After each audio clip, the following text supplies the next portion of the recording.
Assalamualaikum. Waalaikumsalam. Istahid kiamat. Tazim salam. Assalamualaikum warahmatullahi wabarakatuh. Waalaikumsalam warahmatullahi wabarakatuh. Ijlis. Berdoa mulai.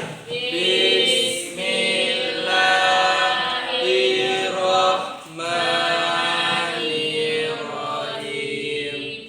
Raditu billahi rabba wa bil islam madinah wa bil muhammadin nabiyya wa rasulah. Rabbi zidna ilma warzuqna fahma. Amin ya rabbal alamin. Ini semuanya masuk semua atau tidak? Masuk. Kelas 12 IPA ya? Ya. Baiklah. Ada yang kenal saya sebelumnya? Belum. Oke, perkenalkan. Nama saya Sutina Febriati. Nah, saya berdiri di sini karena menggantikan Ibu Almi yang sedang bertugas di luar kota. Jadi saya diamanatkan untuk mengajar untuk hari ini. Ada yang ditanyakan lagi? Enggak, Bu.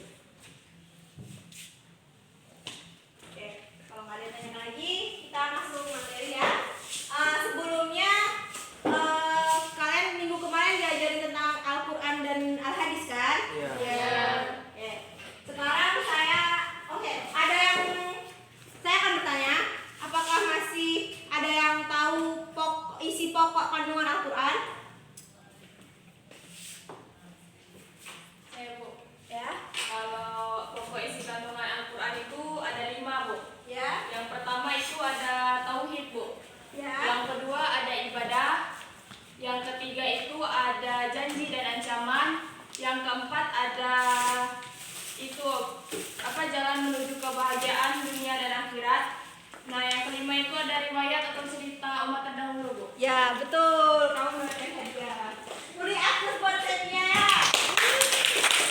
Kalian kalau bisa menjawab pertanyaan saya akan kasih hadiah juga. Oke? Di sini saya akan masuk langsung aja ya. Sumber hukum Islam yang muttafaq atau yang disepakati, yaitu saya akan menjelaskan tentang ijma. Karena sebelumnya tuh udah dijelaskan tentang Al-Quran dan Al-Hadis kan? Iya. Jadi saya akan menjelaskan tentang ijma. Nah, pengertian ijma yaitu secara istilah ijma itu adalah kesepakatan. Ijma itu adalah kesepakatan. Nah, secara bahasa menurut ushul fikih, menurut Abdul Karim Razak, Ali Abdul Razak, dia itu adalah ijma adalah kesepakatan para ulama pada suatu masa dalam suatu hukum syara. Nah, yang menurut Abdul Karim Zaidan yaitu kesepakatan para mujtahid pada suatu masa tentang hukum syara setelah wafatnya Nabi Muhammad. Sampai sini paham? Jadi kesimpulannya, ijma adalah kesepakatan para ulama.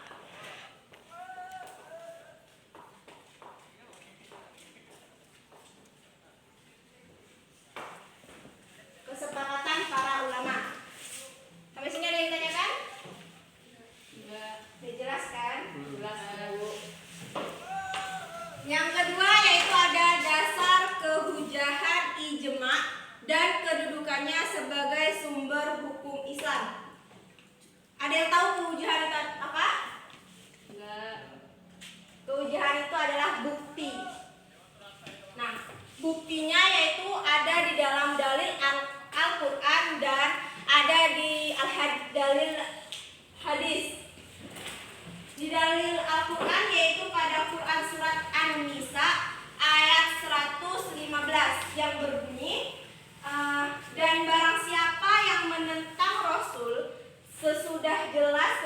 baginya dan mengikuti jalan yang bukan jalan orang-orang mukmin, kami biarkan ia leluasa terhadap kesesatan yang telah dikuasainya itu, dan kami masukkan ke dalam jahanam, dan jahanam itu seburuk-buruknya neraka. Jadi jika seseorang itu tuh melanggar ketentuan Allah atau ketentuan Rasulullah, maka dia akan dimasukkan ke neraka jahanam. Nah, terus yang menurut al-hadis, yaitu menurut hadis Imam Al-Tirmidzi. Jadi ijma itu tuh berlandaskan kepada Al-Quran dan Al-Hadis. Makanya itu ijma itu bisa dikatakan sebagai sumber hukum Islam. Paham? Ada yang mau ditanyakan? Oke, selanjutnya yaitu ada rukun dan syarat ijma. Rukun ijma itu tuh hanya satu, yaitu adanya kesepakatan. Nah, jika tidak ada kesepakatan, maka tidak bisa dikatakan ijma. Ada berapa tadi rukun ijma? Satu. Apa? Kesepakatan. Berarti adanya kesepakatan. Nah, ada juga syarat ijma. Syarat ijma itu ada 6.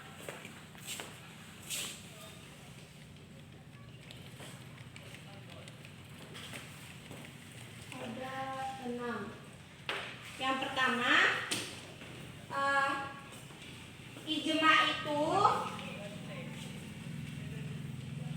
itu tuh dilakukan oleh orang banyak atau lebih dari 2 orang. Tidak boleh cuma satu atau gimana ya? Saya dengan Yesa cuma berdua, itu tidak boleh. Jadi harus orang banyak.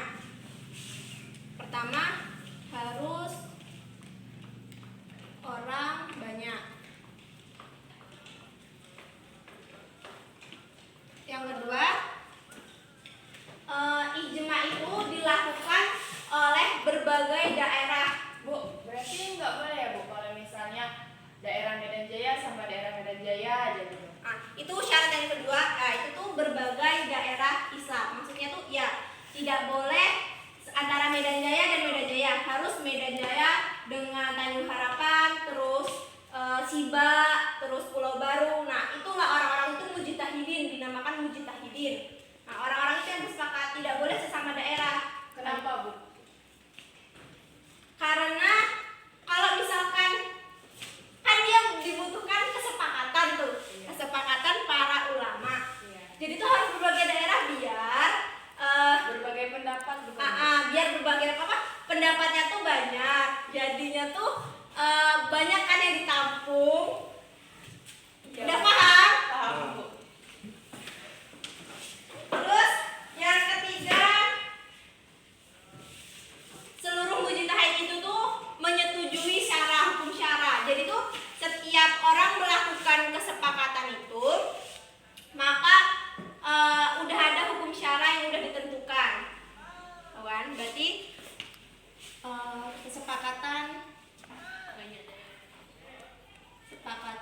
hukum syara.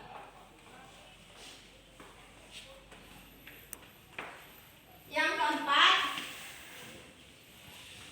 nah, kan lagi banyak tuh orang yang berpendapat, jadinya tuh kesepakatan itu tuh dari pikiran orang itu, ngerti? Maksudnya tuh pikiran dari berbagai orang itu. Orang yang ada di daerah. Ini tadi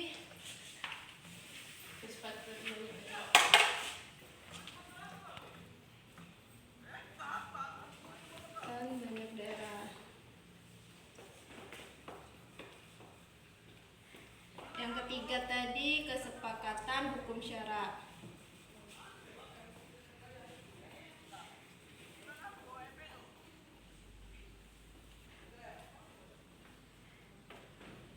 Yang keempat pendapat Dari masing-masing. para mujtahid.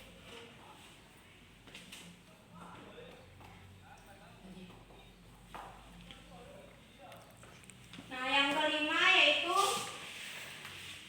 kesepakatan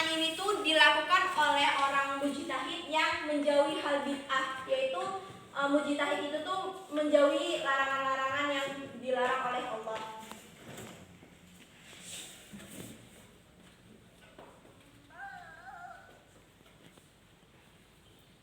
Bid'ah.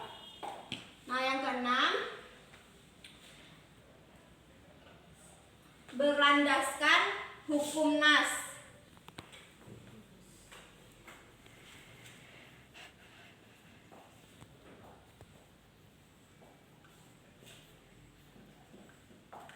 Dan kias. Jadi orang mujtahid itu tuh berlandaskan hukum nas dan kias. Sampai di sini ada yang mau bertanya?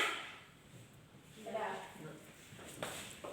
Nah, apabila rukun dan syarat ijma itu sudah dilaksanakan, maka itu sudah dibilang itu adalah ijma. Dalam kaidah fikih, ijtihadul la yumtalu bi ijtihad. Sebuah ijtihad itu tidak bisa dibatalkan dengan ijtihad lain. Maksudnya tuh kayak gini. Jika suatu hukum syara itu sudah dilakukan dan terjadilah ijtihad, maka bila ada permasalahan baru, ijtihad yang udah digunakan saat itu tidak bisa digunakan lagi. Jadi itu cuma sekali pakai. Jadi harus ada hukum syara baru lagi, baru ada kesepakatan baru lagi, baru bisa ada ijma baru.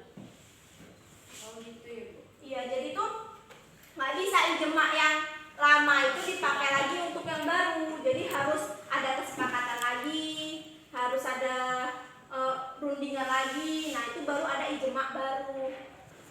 Paham? Nah, yang terakhir ada macam-macam ijma. Nah, macam-macam ijma ada dua, yaitu dilihat dari cara memperolehnya dan dilihat dari dalalahnya. Nah, kalau dilihat dari cara memperolehnya itu ada dua juga, yaitu ijma syar'i. Ijma syar'i.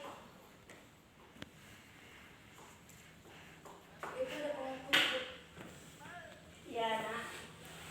Ijma syar'i itu yaitu kebulatan yang dinyatakan oleh mujtahidin atau para mujtahid udah pasti. Jadi ijma syar'i ini tuh udah pasti, udah ada hukumnya, udah pasti. Terus yang kedua ijma sukuti.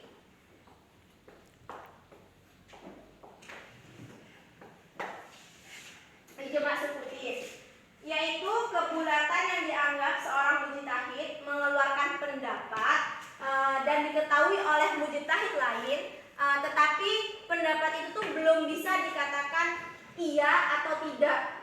Jadi masih belum setuju dan masih bisa dirundingkan kembali. Sampai di sini paham?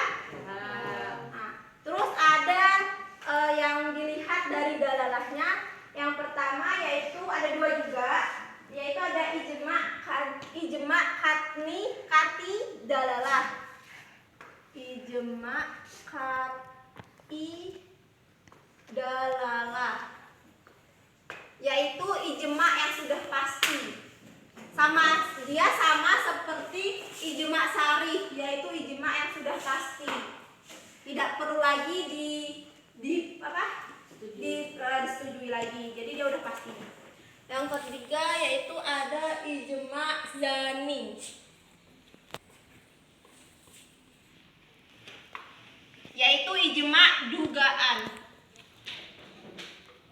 Dia ini tuh masih dugaan. Jadi tuh para mujtahid itu masih bisa melakukan kesepakatan lagi. Jadi hampir sama kayak ijma. Sama ijma sukuti. Baik, di sini udah paham? Di sini saya akan bertanya. Saya hapus ya. Yang bisa nih dapat hadiah.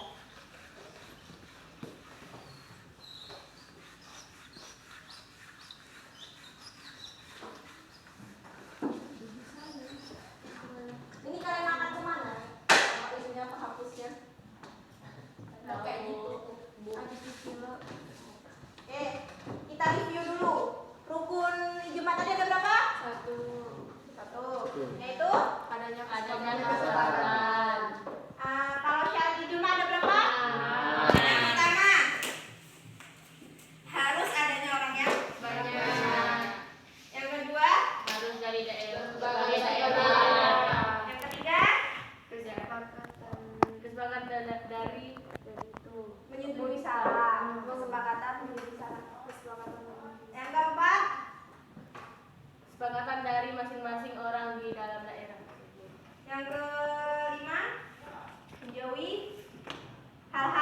bid'ah dilarang, yang dilarang Allah. Yang keenam, Bersandar pada nas maupun kias.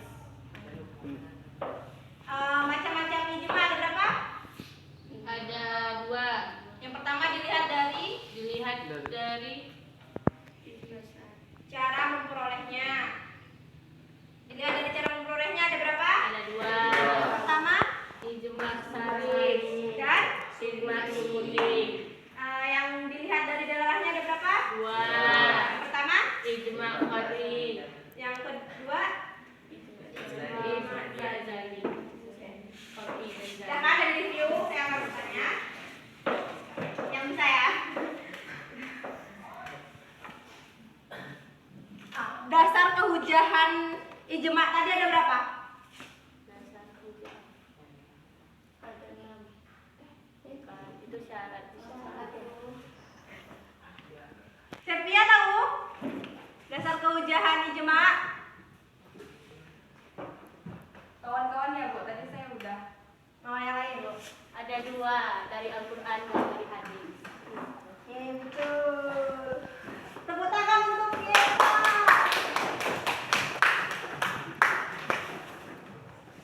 Nah, yang lainnya siapa?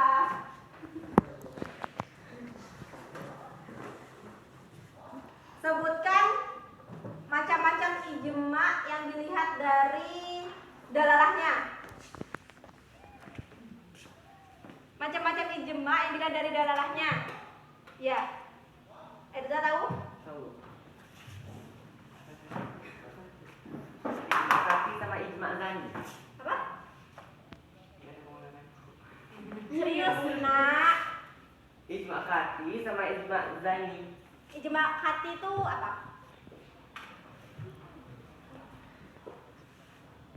Hukum yang ditunjuk sudah dapat dipastikan kebenarannya. Berarti udah benar. Yang zani? Yang menghasilkan kebenaran bersifat relatif atau masih bersifat dugaan. Tepuk tangan untuk Edza. Mau pena atau selai olai? Kalau deretan kami Ibu, insya Allah ada yang bisa. Amin. Mau kita lagi ini. Masih ada lagi loh, masih banyak.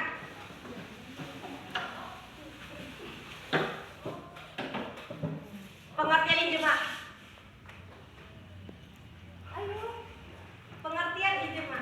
Itu kesepakatan. Kesepakatan siapa? Farah?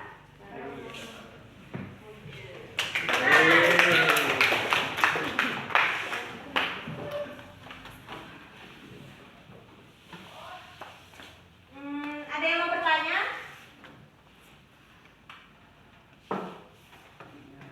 Bu, tadi kan yang syarat ijma tuh yang orang-orangnya tuh tidak boleh orang bid'ah. Jadi kalau kayak orang yang suka mencuri, kalau begitu nggak boleh ikut dalam ijma tersebut. Iya.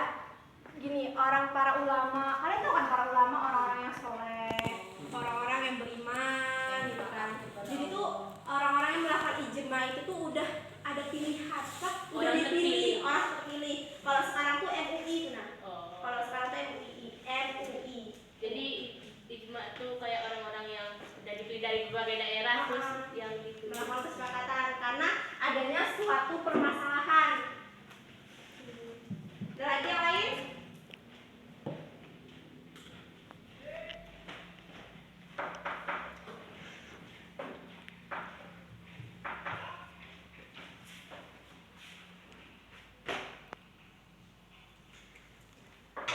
Ada yang masih mau pena?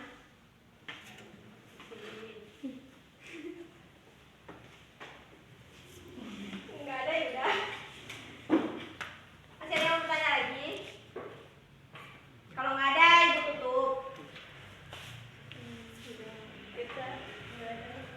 Irsan nggak ada bertanya? Udah paham berarti? Alhamdulillah udah paham. Oke, sekarang saya simpulkan. Ijma yaitu adalah kesepakatan para ulama